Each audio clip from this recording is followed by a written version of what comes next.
happening, YouTube? This is Roblox Dude 101 here. I'm back with another video. Today I'm going to be doing a little video on something I've been working on for a while now. And it is my secret underground base that I made.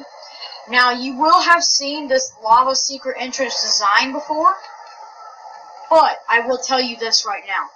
I have never, ever learned how to do this. I've seen the design before, but I've never, the base is my design, but the lava entrance, somebody else made up the design. A lot of people use it, but I didn't learn how to do any of the redstone. I figured all the redstone out all by myself. I've just seen the design before, but I figured out how to build it all by myself. So, and I'm gonna hide that. I'll get to that later, but I'm gonna hide that. I'm gonna continue this mountain, hide it, but people can't see it. But anyways, yeah. So obviously this is the entrance right here. This is my friend's entrance. You have to be big. There, right here. There, go to his place, which isn't done yet. But yeah, I'm gonna show you my base that I've been working on for quite some time now. And yeah, so here we go. As you can see, there's no openings anywhere in the ground. There's none. A bunch of creepers blew up around here. Other than that, there's no openings in the surface. But what you have to do is how this works is there's a pressure plate under there, and you throw a fishing rod on it, and it opens. Like I said, the design isn't mine, but I didn't learn how to make it from anybody else. I figured it out. So, pressure plate is right there. If we throw the fishing rod there, that block opens up, and we come down, put it again, and it closes behind me. All it is just where the pressure plate is, it's below this lava, the fishing rod hits it, and you want this piston to be out all the time so the grass block is there. So when a fishing rod's on, that torch turns off, and that block goes in. And when we flip it again, it just resets. So there you go, and we walk into my base. Now, this is my base. This I'll get to later. This is my crafting table. Here's just my first chest. This is my miscellaneous chest where I put random stuff in here, like I can get this precious iron ingot and put it in my storage room, which I'll show you in a second. I'll show you right now. You can see it says trash disposal below. And I actually fooled my friend with this too. He thought, so he just did this. He's like, here. And he didn't know what it was. And actually what you do is, you jump in it. And you go down to a base, or another part of the base. So you jump down. Purpose you for a minute. And what it is just lava and a sign, and then water and a sign. So you fall through the lava and fall through the water, and it cools you off. And you're down here. And I've got all sorts of chests here. Storing my stuff, like all my cobble, and some redstone, and some charcoal, and some diamond and gold helmets, and an old, used, raggedy old diamond pick.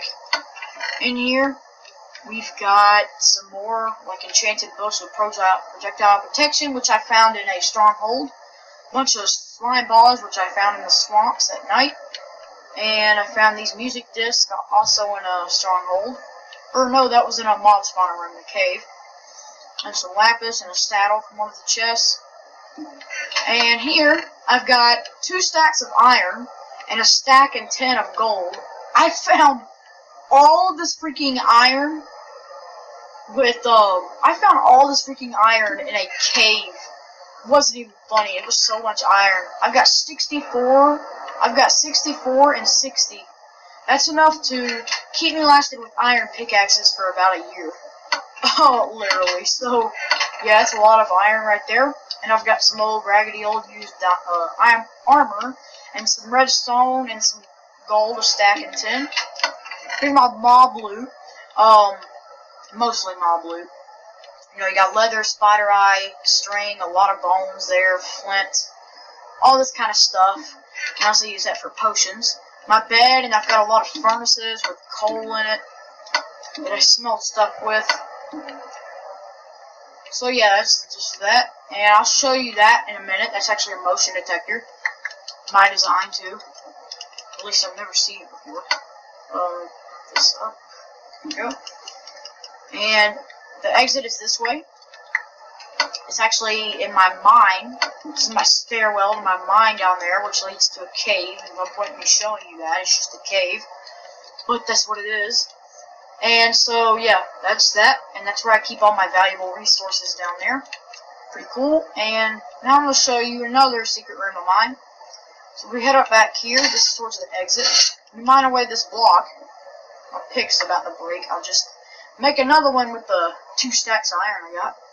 Flip that lever, and you come over here, and that opens up. And then you flip this, or flip it, and these come back, and nobody knows anything happened. You come down here. Here's my nether portal, which is a big pain in the butt. I can't find any blazes. Well, I found 2 to make my brewing stands. I can't find any more. I got a random lone bed there, and my nether portal, so that's that. And in here is really cool. We've got a 12-digit combination lock to my farm room, and I also store some valuables in here. So what we do is, the reason why I have this door here first, before this one, is because when you enter the combination, there's no way to close it from the inside. So anybody could just walk in and just walk through the door, and see, and even if the door was closed, they'd still see the levers pulled down, so they know your combination. So what you do is you flip this lever, and I don't have on trust players, so there's basically no griefing rules on here. So nobody can break blocks unless authorized. And yep, my block, my thing broke. As you can see, when you step on the pressure plate, the door does not open at all. Many times you do it, it doesn't open. And all it is just, you can't open it from this side, but on the outside, nobody can open it.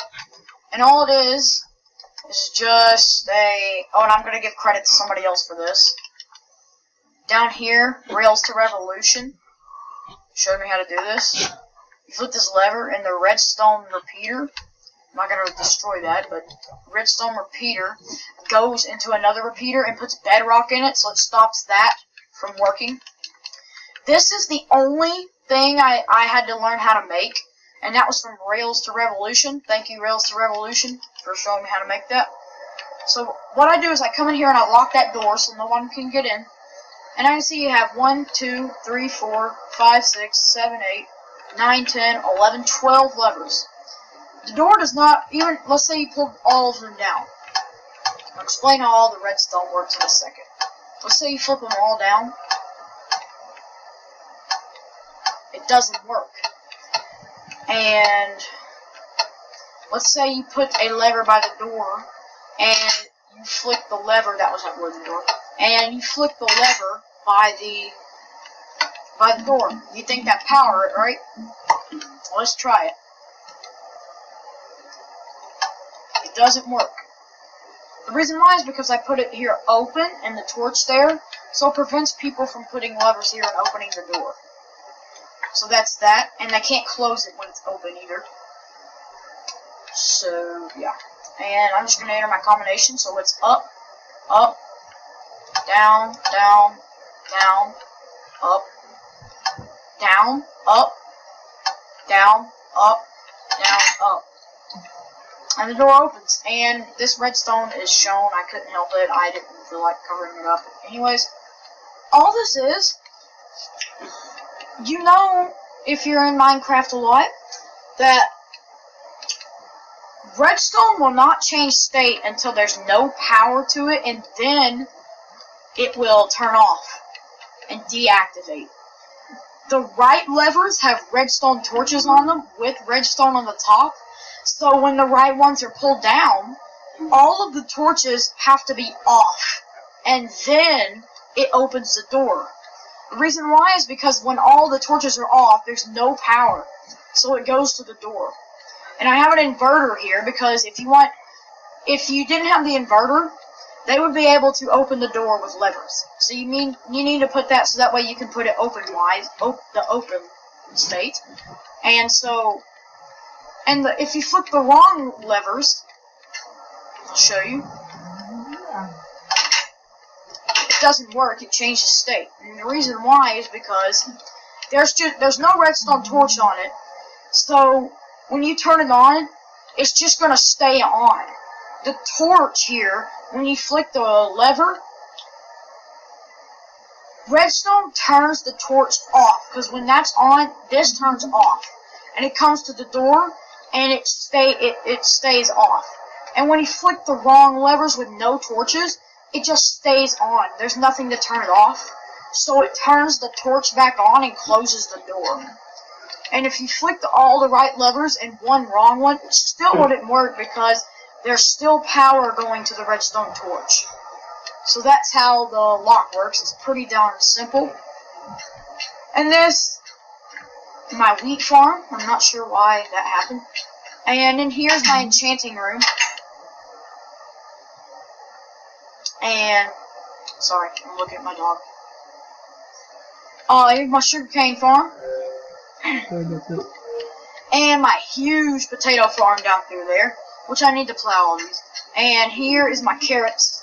And the reason why I made that lock is because I have all this. Some of my valuables. Yeah. And something cool here, I made an infinite water source. Not only that, can you get carrots from this farm, you can also fish here because I have it 5 blocks deep. I actually thought this was pretty dang cool because you can get carrots to eat and you can fish. So if I throw the fishing rod in there, it takes a little while and then you get a fish. And the reason why is because it's 5 blocks deep and fish spawn in there. You can see I got a fish. So that's that. And then when you're ready to go out, you just come out here, flip all the levers back up to reset the combination. The door closes because, as I explained earlier. And yeah, and then you can just flick, make sure you flick this, that unlocks the pressure plate.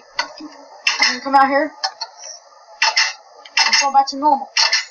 And I'm going to just flick this switch, come in here, destroy this, and flick this switch to close it. It's pretty dang simple, nothing big. And now I'm going to show you my last secret entrance. And this is going to be part 1. I'm going to have part 2 up very soon. I have separate parts because this is long. So if you mind these away, we got a lever here. And if we flick that lever, it opens these up. You flick it and it closes. Same thing with the other one. And we got a wooden room here, which I had to mine a buttload of trees for. These redstone lamps is what that daylight sensor is. But I have an inverter, so when it's night, when it's daylight and the daylight sensor is giving redstone power, it turns the torch off and no powers to these, so these stay off.